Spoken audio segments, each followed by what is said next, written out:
നമ്മുടെ മനസ്സിലെ വേദന തുറന്നു പറയാൻ ശ്രമിക്കുമ്പോൾ അതൊരു വഴക്കായി മാറുന്നതാണ് ജീവിതത്തിലെ ഏറ്റവും വലിയ വേദന. നമ്മൾ ഒരാളോട് മനസ്സ് തുറക്കുമ്പോൾ കുറ്റപ്പെടുത്തുകയല്ല വേണ്ടത്, സഹായം ചോദിക്കുന്നതിനുള്ള ഒരു ശ്രമമാണ്. പക്ഷെ പലപ്പോഴും ആരും അതങ്ങനെ കാണാറില്ല.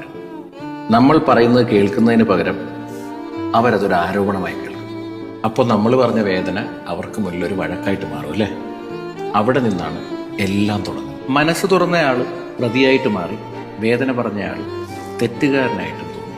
അപ്പോൾ നമ്മളൊരു കാര്യം പഠിക്കും, ചില വേദനകൾക്ക് ശബ്ദം കൊടുത്താൽ അത് മനസ്സിലാക്കപ്പെടില്ല. ചില കാര്യങ്ങൾ നമ്മൾ പറയാതെ തന്നെ അങ്ങ് സൂക്ഷിച്ചു വെക്കണം.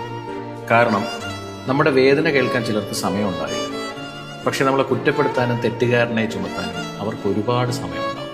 അതുകൊണ്ടാണ് ഒരു ഘട്ടത്തിന് ശേഷം പലരും മിണ്ടാതിരിക്കുന്നത്.